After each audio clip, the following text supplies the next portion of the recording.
Saudara, sejak IHSG bangkit dari keterpurukan 2 pekan terakhir, hampir semua lapis saham naik. Bahkan cenderung nggak karuan, saudara. Nah, lapis pertama atau kedua, ketiga, semua ini naik. Saham level mana yang menarik tapi juga tetap harus Anda waspadai? Khas Kompas Bisnis di siang ini, Lagarde Stock, saham dengan kinerja di bawah rata-rata benchmark atau setara, punya tingkat keuntungan yang lambat dibandingkan pergerakan pasar. Nah, kebalikan ini dari pemimpin pasar atau blue chip yang biasanya lebih diminati oleh investor-investor. Jadi bagaimana sebenarnya membedakannya dengan saham-saham gorengan? Kompas TV pagi ini sudah bergabung dengan Alfred Nainggolan, Kepala Riset Praus Capital. Selamat pagi, Bang Alfred. Selamat pagi. Oke, Bang, ini tepat nggak sih investor pemula sampai level intermediate lah atau kelas menengahnya gitu membeli Lagarde Stock nih? Ya, kalau dalam pasar modal kita kenal dengan namanya strategi kontrarian. Jadi kontrarian ini memang menyasar saham-saham mengalami pelemahan ketika kondisi pasar atau IHSG sedang bullish. Cuma memang yang perlu menjadi catatan di sini adalah saham-saham yang melemah tetap punya catatan punya fundamental yang bagus.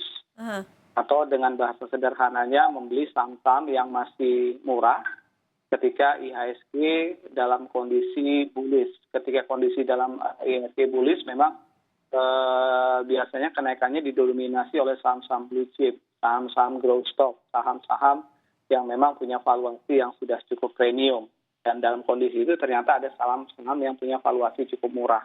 Sehingga banyak strategi yang dipakai untuk mencari momentum ketika IHSG atau pasar sedang bullish. Biasanya saham-saham yang Lagarde Stock ini akan ikut oleh faktor market. Cuma mereka biasanya paling belakang naiknya. Jadi memang pas ketika IHSG kan sudah kenaikannya sudah hampir 14-15% ya di kuartal keempat ini. Jadi kalau kita lihat saham-saham sudah ada naik di atas 20%-an, tapi ternyata masih ada saham-saham yang year to date-nya koreksinya 20-30%. Jadi yang Lagarde Stock seperti ini memang sebenarnya bisa menjadi potensi yang cukup bagus di tengah pasar yang sedang bullish seperti ini. Bang Alfred tadi bilang soal fundamentalnya tetap harus dilihat. Nah, kalau untuk sebagai pengimbang portofolio dari investor nih, dari fundamental itu apa sih yang harus dilihat dan diperhatikan? Ya, yang paling sederhana yang bisa kita lihat adalah labanya. Laba ini nanti kita bisa lihat lebih dalam lagi tadi. Kita lihat perusahaannya apakah dia bisa konsisten memperoleh laba. Kalau konsisten artinya itu menunjukkan atau mengindikasikan bahwa jasa atau produknya relatif cukup kuat di pasar. Yang kedua tidak hanya konsistensi laba, yang kedua apakah ada growth. Growth ini juga perlu menunjukkan tadi bahwa memang sustainable bisnisnya juga proven. Yang ketiga ya tadi resiliensi. Jadi dalam kondisi yang seperti ini kita tahu bahwa ketika terjadi pandemi banyak memang bisnis-bisnis atau emiten-emiten yang terganggu usahanya atau mengalami penurunan kinerja, bahkan tidak banyak yang mengalami kerugian. Jadi sebenarnya itu sesuatu yang wajar ya, karena nggak selamanya bisnis emiten atau perusahaan itu selalu mengalami pertumbuhan. Kalaupun turun, yang penting adalah resiliensi, artinya kemampuan recovery yang cepat.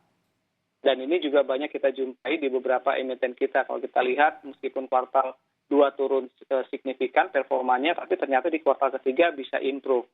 Nah yang seperti ini kalau dia dalam kondisi Lagarde Stock atau valuasi murah, ini juga bisa menjadi fokus atau sesuatu yang bisa dicermati juga oleh pasar. Jadi sederhana supaya nggak banyak-banyak tadi bicara masalah labanya. Yang kedua tinggal nanti bisa melihat struktur permodalannya ya. Struktur permodalan ini maksudnya bagaimana komposisi hutangnya dalam neracanya.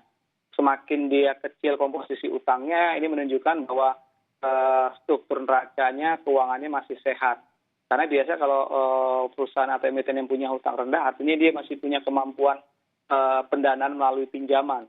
Yang sewaktu-waktu bisa dia gunakan ketika sedang expand. Karena dalam kondisi yang seperti ini kan ekonomi sedang recovery. Jadi dalam proses recovery ini, ketika perusahaan pengen juga mengikuti step dalam siklus bisnis ini, dia harus expand. Dan ketika expand butuh pendanaan. Sehingga ketika ruang leverage-nya atau hutangnya masih cukup besar untuk meminjam itu cukup bagus positioningnya. Jadi saya lihat dua itu yang memang perlu dicermatin. Nah, saham-saham Lagarde ini kan biasanya valuasinya murah, kinerjanya sedikit lamban meskipun nggak negatif. Nah, menurut Bang Alfred sebenarnya investor yang seperti apa nih yang bisa milih waktunya? Apakah investasi untuk jangka panjang atau jangka menengah?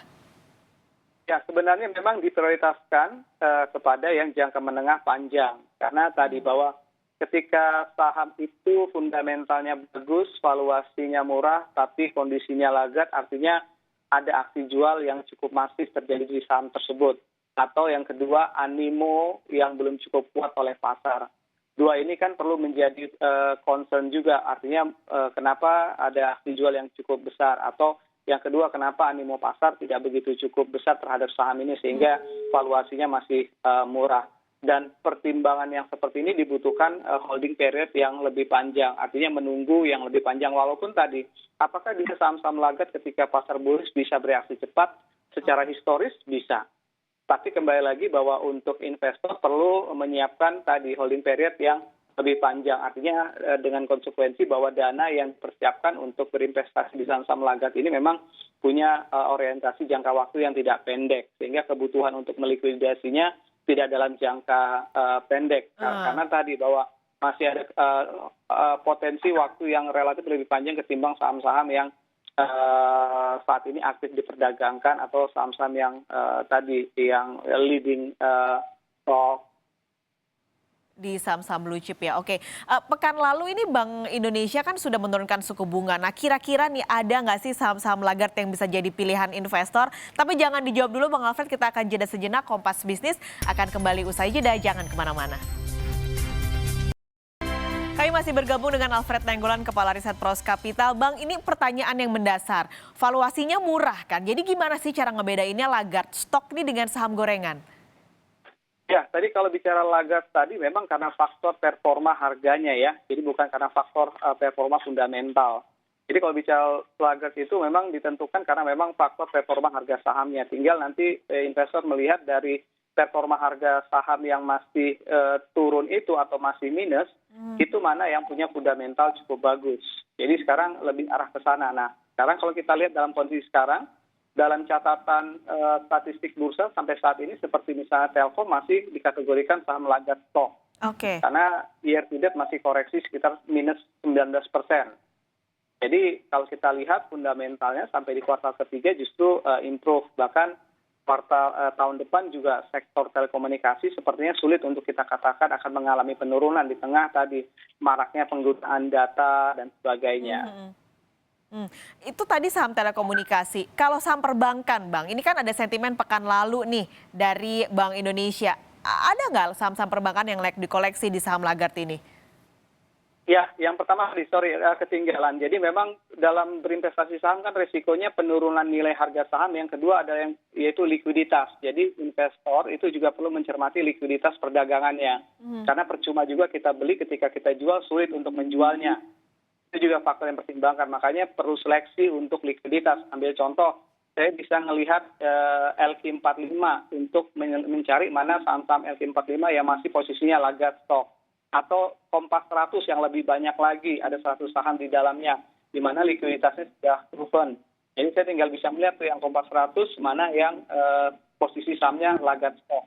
Nah kalau saya melihat yang Kompas 100, Telkom termasuk tadi ya, masuk dalam daftar Kompas 100, rencana minusnya masih 19%.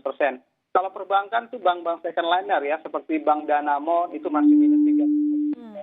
Penin Bank masih minus 30%. Artinya saya melihat fundamental juga nggak cukup dalam, bahkan sebagian juga improve.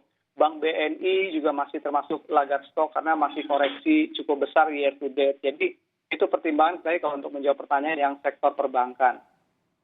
Oke, berarti terakhir nih, untuk resiko yang tadi sudah Bang Alfred jelaskan. Jadi memang Lagarde stock ini lebih cocok untuk investasi ya dibandingkan dengan trading. Yes, investasi. Karena memang tadi bahwa Lagarde stock ini menyimpan potensi upside return yang lebih besar.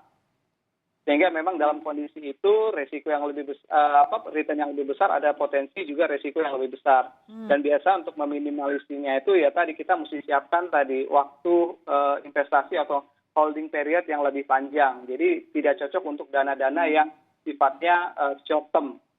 Jadi itu yang perlu dicermati. Tinggal yang tadi ya, yang menjadi dasar adalah boleh posisi laga tapi tetap concern kepada fundamentalnya ya.